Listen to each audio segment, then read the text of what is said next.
Today's Daily Read Aloud is Coco and the Spiderling, written by Laura Bunting, illustrated by Nikki Johnston.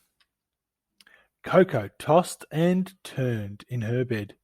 She just couldn't sleep. And when she couldn't sleep, there was one thing she liked to do: sneak into the front room and secretly watch her parents not be parents for a while. What did they do? How late did they stay up? Did they secretly eat all the chocolate? And what did they talk about? Suddenly, Coco heard her name. Her ears pricked and her whiskers tingled as she tried to remain invisible. "Coco will be so excited," said Mama Cat. "Oh, it's about time we went on a family holiday," said Daddy Cat. "But let's make it a surprise and keep it a secret until we get there." "A holiday! A holiday!" Coco clapped her paws over her mouth, trapping in a tiny meow of excitement. Then she snuck back into her bed and soon drifted off, imagining all of the exciting places they might visit. The next morning, Coco couldn't wipe the smile off her face. "Someone's happy," said Daddy Cat. "Good dreams last night?" "The best," said Coco, giggling to herself. "I need to pop into Tabby Town this morning," said Mama Cat. "Want to come?"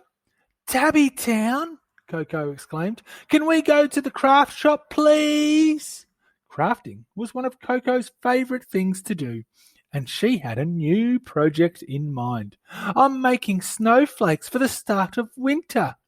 "Sounds good, kitten. Get dressed and we'll go." It was only a short drive to Tabby Town. The main street had a post office, travel agency, grocery store, craft shop, and a small park with 2 swings. Before Mama Cat started ticking off her to-do list, she paused in front of Miss Tabitha's travel agency. The photos in the window made Coco's heart flutter. She pictured herself exploring a big, exciting city on their holiday. She loved Tabby Valley, but oh, how she missed the sparkling skyscrapers, amazing art galleries, and huge playgrounds.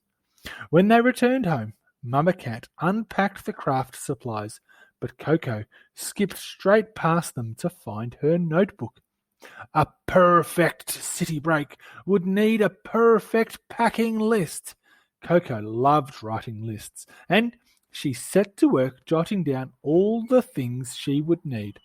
My perfect packing list: 5 fancy tutus, 2 sparkly shoes, toothbrush, bun, sunglasses. Pleased with her list, Coco set to work packing her suitcase. "Going somewhere? I thought we were making snowflakes," came a voice from her doorway. It was Max, her neighbour and new best friend. "Shh," said Coco, closing her suitcase. "Why?" whispered Max. "It's a secret," whispered Coco. "Oh, you can tell me," said Max as he followed Coco outside. "I won't say." "We're going on a holiday to an amazing city," Coco blurted out, excited to finally tell someone. "I'm not meant to know. I wish you could come too, Max." "Oh, me too," said Max. "I've never been to a city before. We always go camping on our holidays. Oh, maybe one day you can come with us." Coco wrinkled her nose. Camping holidays always looked messy and cold and uncomfortable. "Oh, maybe," she said politely. Coco and Max spent the afternoon making snowflakes, but Coco couldn't concentrate. She was too busy daydreaming about her perfect city adventure. She continued to dream about it each night. Then, early one morning, Coco sleepily realized she was being carried by Daddy Cat. She briefly realized 2 more things before she fell asleep again. 1, today must be secret holiday day. And 2, she couldn't arrive in a sophisticated city in her polka dot pajamas. When Coco finally woke up, she was still in the car, and still in her pyjamas, and very much not in a city. "Surprise, sleepyhead," said Dad Cat, who was holding a strange bendy pole in his hand. "Welcome to your first camping adventure." Coco was surprised, very surprised, so surprised that she burst into tears. In the holiday of her dreams, there were bubble baths and fancy restaurants and the most delicious kitty-chinos. It was so much lovelier and fancier and less outsidier than this.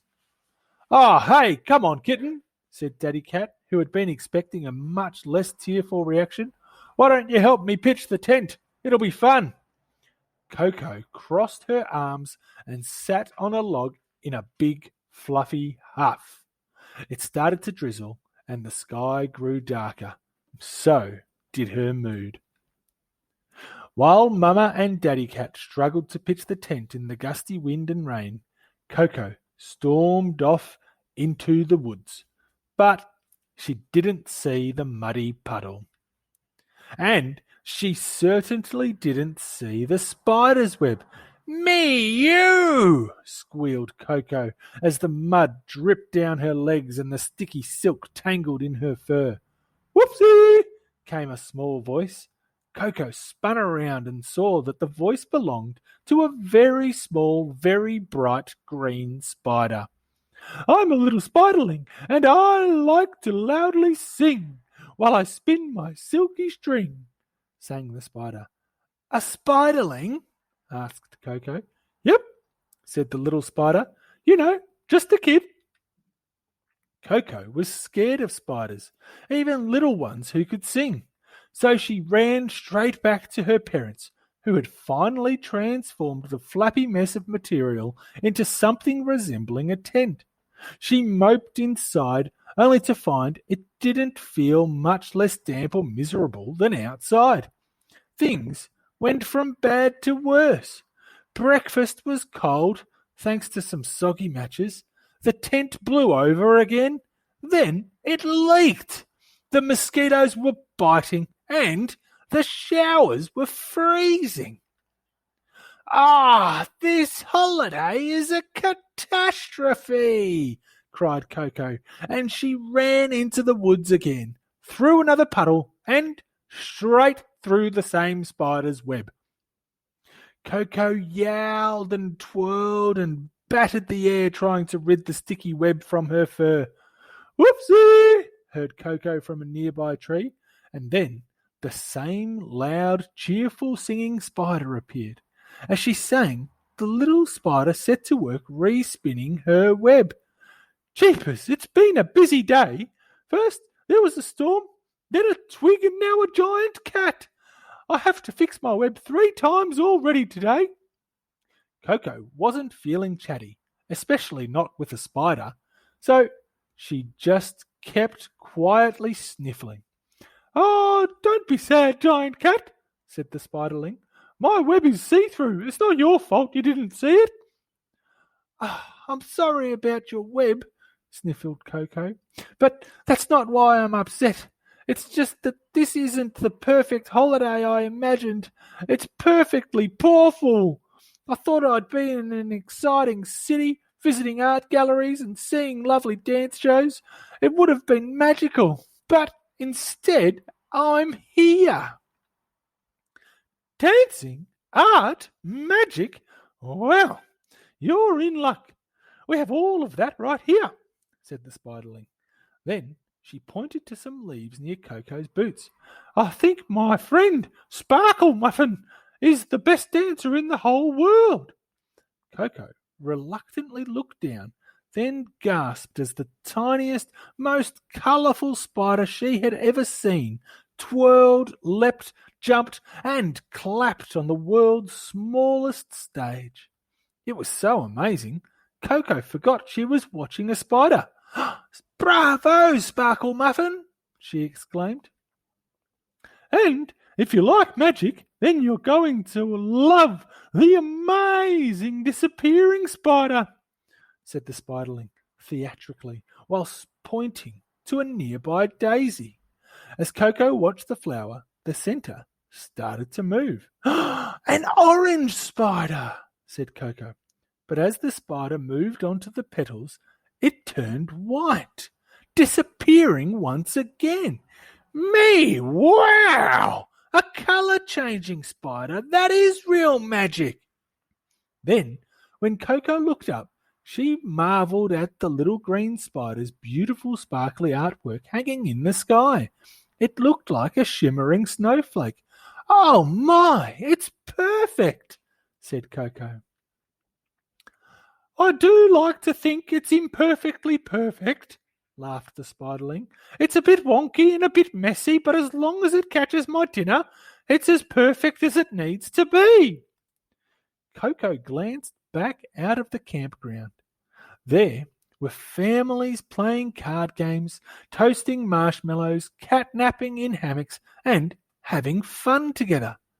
She realized she had very much missed the point of her parents' surprise, and what a perfect holiday really was. You've been very helpful, Miss Spiderling, said Coco. Really? Well, I'm very glad, started the Spiderling, when a large, out-of-control beetle flew straight through the beautiful web, leaving a gaping hole right in the middle. Oh, that's just awful, exclaimed Coco, shaking her paw after the beetle. But all she heard from the spider was a little whoopsie and the same loud, cheerful singing. How do you stay so cheery when your web keeps getting ruined? Asked Coco. I'd be so angry. Oh, I do feel a little bit angry, admitted the Spiderling as she set to work patching up the hole. But mostly I feel hungry, and the only way to fix that is to keep on spinning. Singing also really helps. Just then, 2 mosquitoes flew straight into the web. Yay! Lunch! Cheered the Spiderling. Coco clapped happily to see the little spider's hard work and perseverance finally paying off. Thank you, Miss Spiderling, said Coco. You are about to eat my new least favourite thing. Suddenly, Coco heard her parents calling for her. She farewelled her new friends and skipped back to the campsite, singing loudly all the way, ready to give this holiday a new spin.